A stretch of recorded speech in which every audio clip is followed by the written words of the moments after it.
Today we are discussing about the mechanism of breathing. Last class we discussed about the human respiratory system. So today we have mechanism of breathing. So it's a 4 marks question in the public examinations, and also there is a 2 marks question areas also from this mechanism of breathing area. Then what is the breathing? Breathing is a maximizing the process of gases exchange. ముఖ్యంగా గరిష్టంగా ఉపయోగించబడేటువంటి వాయువుల యొక్క వినిమయాన్ని మనం ముఖ్యంగా శ్వాసించడం అని చెప్పవచ్చు. So this particular breathing can be involves in the different 2 stages, that is called inspiration and expiration. So we can go to the inspiration process. Inspiration, what is the inspiration? Inspiration is a intake of air into lungs from the external area into the lungs area. It can be called as a inspiration. So inspiration is a active process. So it can be occurred in the condition of intrapulmonary pressure is less than compared to the external pressure. So the particular lungs can be have the low pressure, that is the condition for the inspiration may be occurred. So this condition may be arised by the muscles contraction of the diaphragm and intercostal muscles. Here we can see when the muscle contraction will be arised. The particular cavity of the thoracic region will be increased.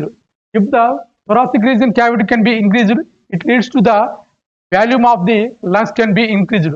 If the lungs can be volume increased, it leads to the pressure will be decreased in the particular lungs. So if the lungs can be a low pressure, the particular inspiration may be done, that is called intake of air into the lungs. So this is called inspiration process. In this area, the muscle contraction of the diaphragm and intercostal muscle, that is called external intercostal muscle, can be participation for the inspiration process. Now you can go to the expiration process. Expiration means inhalation of air from lungs to the air. So here we can see the releasing of the alveolar air to the exterior part is called expiration process. So expiration is a passive process. We know the inspiration is a active process, expiration is a passive process. So it can be completely opposite to the inspiration process. So here the particular intrapulmonary pressure will be high compared to the exterior pressure. So when the particular pressure will be arised by the releasing of the muscles, that is called diaphragm and external intercostal muscle. When these muscles can be released, relaxed condition, the particular cavity of the thoracic region can be decreased.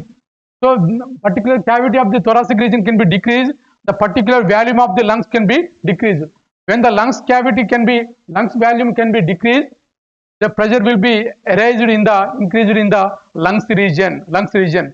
So then only the particular expiration process will be done. Then the particular air can be expelled to the outer area. So that is called expiration. So this is about the inspiration and expiration process. So between the expiration and inspiration, so expiration is a passive process, inspiration is a active process. Mechanism of breathing, ముఖ్యంగా మనము శ్వాసించడం అంటే గరిష్టంగా జరిగేటువంటి వాయువుల వినిమయాన్ని మనము శ్వాసించడంగా చెప్పవచ్చు. ఈ శ్వాసించడం అనేది ముఖ్యంగా 2 రకాలుగా ఉంటుంది. ఒకటి ఉచ్ఛ్వాసము మరియు నిశ్వాసము. ఉచ్ఛ్వాసం అంటే బాహ్య వాతావరణం నుండి వాయువులు అనేవి ఊపిరితిత్తులకు చేరడాన్ని ముఖ్యంగా మనము ఉచ్ఛ్వాసంగా పిలుస్తాము. సో ఇది ముఖ్యంగా క్రియాశీల ప్రక్రియ. సో ఈ క్రియాశీల ప్రక్రియ అనే ఈ యొక్క ప్రక్రియ జరగడానికి ముఖ్యంగా ఉచ్ఛ్వాసం జరగడానికి ముఖ్యంగా ఈ యొక్క ఊపిరితిత్తుల లోపల పీడనం అనేది తక్కువగా ఉండాలి. అదేవిధంగా బాహ్య పీడనంతో పోల్చుకుంటే ఊపిరితిత్తుల్లో ఉన్నటువంటి పీడనం అనేది చాలా తక్కువగా ఉండాలి. అప్పుడు మాత్రమే మనకు ఉచ్ఛ్వాస ప్రక్రియ జరుగుతూ ఉంది. సో ఇది ముఖ్యంగా విభాజక పటల కండరాలు కావచ్చు, వెలుపలి పర్షకంత కండరాలు కావచ్చు, ఇవి ఎప్పుడైతే సంకోచించడం మొదలుపెట్టిన తర్వాత ఈ యొక్క ఉరహపుర ఘనపరిమాణం అనేది పెరుగుతూ ఉంది. ఈ యొక్క ఉరహపుర ఘనపరిమాణం పెరగడం మూలంగా ఇది ముఖ్యంగా ఊపిరితిత్తుల ఘనపరిమాణం పెంచడానికి తోడ్పడుతూ ఉంది. ఊపిరితిత్తుల ఘనపరిమాణం పెంచడం మూలంగా ఊపిరితిత్తులో ఉన్నటువంటి ఒక పీడనం అనేది తగ్గిపోతూ ఉంది. ఎప్పుడైతే ఊపిరితిత్తుల లోపల పీడనం అనేది తగ్గిపోవడం మూలంగా బాహ్య వాతావరణం నుంచి వాయువులు అనేవి ఊపిరితిత్తులకి వచ్చి చేరతాయి. సో ఇది ముఖ్యంగా ఉచ్ఛ్వాసంగా మనం పిలుస్తాము. నిశ్వాసం అంటే ఊపిరితిత్తులో ఉన్నటువంటి వాయువులు ముఖ్యంగా బయటి వాతావరణంలోకి వెళ్ళిపోవడానికి మనం ముఖ్యంగా ఏమంటుంటే నిశ్వాసంగా మనం పిలవచ్చు. ఇది ప్యాసివ్ ప్రాసెస్, ఇది నిష్క్రియ చర్యగా మనం దీన్ని పిలవచ్చు. సో ఇక్కడ ముఖ్యంగా మనకు ఊపిరితిత్తుల లోపల పీడనం అనేది ఎక్కువగా పెరగడం మూలంగా ఈ యొక్క నిశ్వాస ప్రక్రియ అనేది జరుగుతూ ఉంది. దీనికి గాను ముఖ్యంగా విభాజక పటల కండరాలు కావచ్చు, అదేవిధంగా వెలుపలి పర్శుకంతర కండరాలు కావచ్చు, మళ్ళీ తిరిగి విరామ స్థితిలోకి వచ్చినప్పుడు ఈ యొక్క ఉరహపూర ఘనపరిమాణం అనేది తగ్గడం మొదలు పెడుతుంది. ఎప్పుడైతే ఉరహపూర ఘనపరిమాణం తగ్గడం మూలంగా ఈ యొక్క ఊపిరితిత్తుల ఘనపరిమాణం కూడా తగ్గుతూ ఉంది. ఊపిరితిత్తుల ఘనపరిమాణం తగ్గడం మూలంగా ఊపిరితిత్తుల లోపల పీడనం అనేది పెరుగుతుంది. ఎప్పుడైతే ఊపిరితిత్తుల పీడనం పెరగడం మూలంగా ఊపిరితిత్తులో ఉన్నటువంటి వాయువులు అనేవి బయటికి వెళ్ళిపోవడం జరుగుతుంది. సో ఇది ముఖ్యంగా మనము నిశ్వాస ప్రక్రియగా దీన్ని చెప్పుకోవచ్చు. ఇది ఈ రకంగా ఉచ్ఛ్వాస మరియు నిశ్వాస ప్రక్రియలు అనేవి ఈ మామూలుగా సగటు మానవ లోపల నిమిషానికి 12 సార్లు జరగడం అనేది జరుగుతూ ఉంది. దెన్ తర్వాత మామూలుగా ఊపిరితిత్తుల లోపల జరిగేటువంటి ఏమైనా అపస్థితులు అనేవి ముఖ్యంగా తెలుసుకోవడానికి ముఖ్యంగా మనము స్పైరోమీటర్ అనేటువంటి ఒక యంత్రాన్ని ఉపయోగించి ఒక క్లినికల్ అసెస్మెంట్ ప్రాసెస్ అనేది స్పైరోమీటర్ ద్వారా మనము తెలుసుకోవడానికి అవకాశం ఉంది. Now we can go to the respiratory volumes and capacities. This area very important for the 2 marks in public examinations. First one, what is the tidal volume?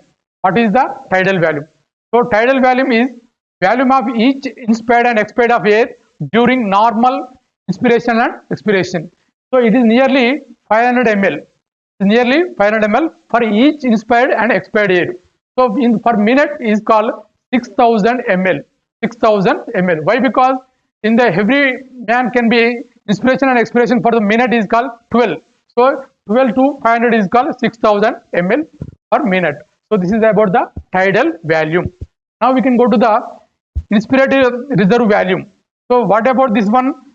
During forced respiration, the additional volume of the inhaled air. The additional volume of the inhaled air.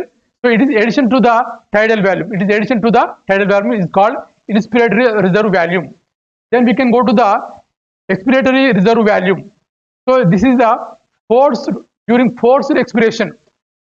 During forced expiration process, the additional volume of inhaled, the additional volume of exhaled air.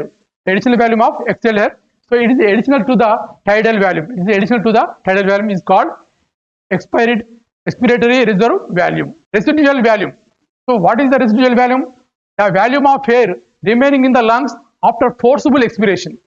So everyone can have the forcible expiration. The particular some air can be located in the lungs area. The particular the air can be called as a residual volume. Is there any defect in the particular pulmonary process? Definitely we can use for this type of the residual volume. So clinical assessment for the residual volume. Then we can go to the vital capacity. So maximum volume of air a person can breathe in after forced expiration.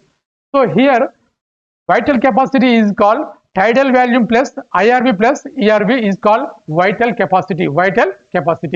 So this is about the respiratory volumes and capacities. Now we can go to the respiratory volumes. So first, tidal volume. Tidal volume అంటే ఏమిటి?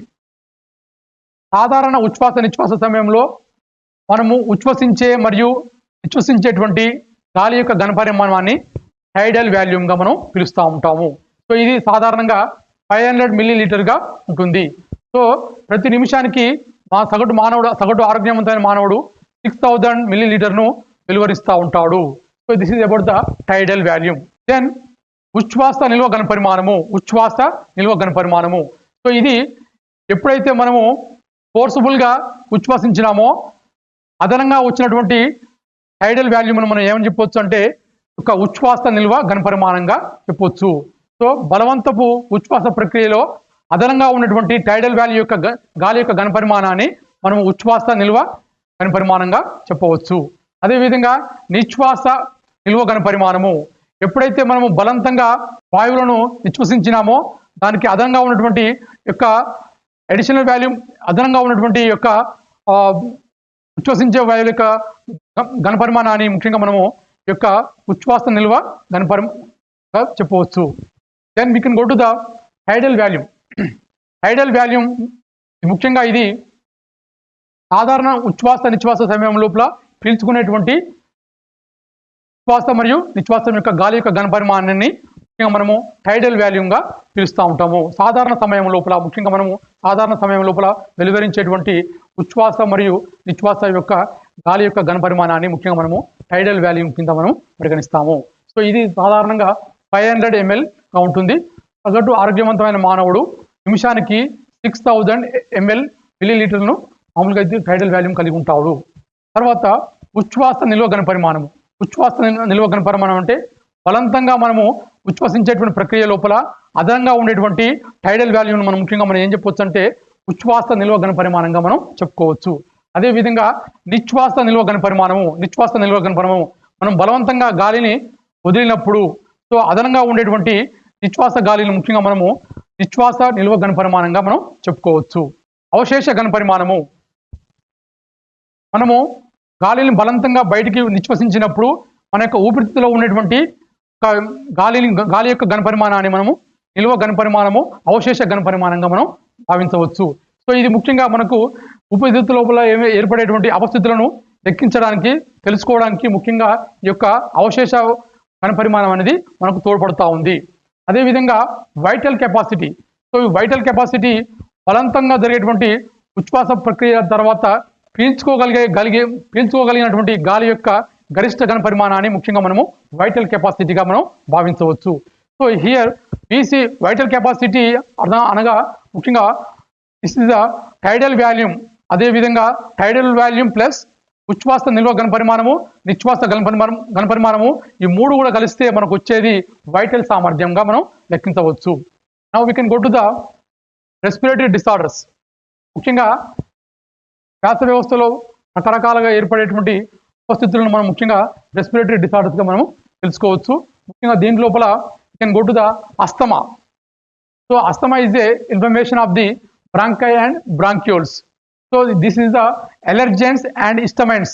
Allergens and histamines can be substance can be constriction of the bronchi. So the particular allergens, particularly pollen and that is the dust particles can be called as the allergens, and the histamines. Histamines can be inflammation material. So these two areas can be substances can be constriction of the bronchi. So this is symptoms of the asthma is the coughing and difficulty in breathing and wheezing. So this is the symptoms of the asthma. Here we can see the particular picture is there, that is the normal bronchi. So is affected the bronchi. You can clearly we can show the particular bronchi. This is about the asthma. ముఖ్యంగా మనము asthma గురించి తెలుసుకోవాలంటే యొక్క శ్వాసనాళాలు మరియు శ్వాసనాళికల్లో ఏర్పడేటువంటి వాపును ముఖ్యంగా మనం అస్తమాగా తెలుసుకోవచ్చు. కొన్ని రకాల అలర్జెన్స్ అనేవి ముఖ్యంగా కొన్ని రకాల అర్జెన్స్ కారకాలు అదేవిధంగా ఇష్టమైన లాంటి యొక్క వాపు కలిగించేటువంటి పదార్థాలు యొక్క శ్వాసనాళిక యొక్క సైజును తగ్గించడం మూలంగా యొక్క వాయువుల యొక్క రవాణా లోపల వాయువుల యొక్క శ్వాసక్రియ లోపల ఇబ్బంది ఏర్పడే పరిస్థితిని ముఖ్యంగా మనం అస్తమాగా తెలుపుకోవచ్చు. దీని యొక్క ముఖ్యమైన లక్షణాలు దగ్గు రావడము, అదేవిధంగా శ్వాస తీసుకోవడం లోపల జరిగేటువంటి ఇబ్బంది కావచ్చు, అదేవిధంగా ఈల లాంటి శబ్దము ముఖ్యంగా that is called wheezing. Wheezing means రకమైనటువంటి ఈల లాంటి శబ్దం రావడం అనేది యొక్క అస్తమాగా మనం భావించవచ్చు. The particular symptoms of the asthma. Then we can go to the emphysema. So emphysema is a chronic disorder. So we see particular pictures is there. One is normal alveolar picture and the affected picture. So here alveolar walls of the damage particular it leads to the surface the area of the exchange of gases is decreased. So when the particular walls of the alveolar walls can be damaged, the surface of the gases exchange can be decreased in this area. So because of this particular symptoms is there, smoking of tobacco is the one of the most important causes for this disorder. This is about the emphysema. Emphysema ముఖ్యంగా మనకు దీర్ఘకాల వ్యాధిగా మనకు ఉంటుంది. ముఖ్యంగా ఈ యొక్క alveolar walls యొక్క గోడలు అనేవి దెబ్బతినడం మూలంగా ఈ రకమైనటువంటి పరిస్థితి ఏర్పడుతుంది. ఇక్కడ మనము చూస్తే చాలా స్పష్టంగా కనిపిస్తుంది. ఈ యొక్క వాల్స్ యొక్క వీటి యొక్క గోడలు దెబ్బతినడం మూలంగా యొక్క వాయువులు వినిమయం జరిగేటువంటి స్థలం అనేది సర్ఫేస్ అనేది తగ్గిపోవడం మూలంగా జరుగుతుంది. దీని మూలంగా శ్వాసించడం అనేది చాలా ఇబ్బందిగా జరుగుతుంది. సో ఈ యొక్క ఎంపైసిమా యొక్క రుగ్మతకు మూల కారణము ఎక్కువ శాతము పొగాకు తాగడం మూలంగా పొగాకులు smoking of the tobacco is the main cause for the emphysema symptoms, emphysema disease. Then we can go to the bronchitis. Bronchitis means the swelling in the mucous lining of the bronchi. You can see the pictures here. One is called normal bronchi, one is affected bronchitis, affected bronchi. Here we can see the swelling in the mucous lining of the bronchi. So this particular inflammation can be, swelling can be developed. The particular mucus will be increased in the production. That is the that is called sputum, and that is called thick mucus can release for the patients of the bronchitis. So then also the chronic cough. Chronic cough also most important symptom for the bronchitis disease.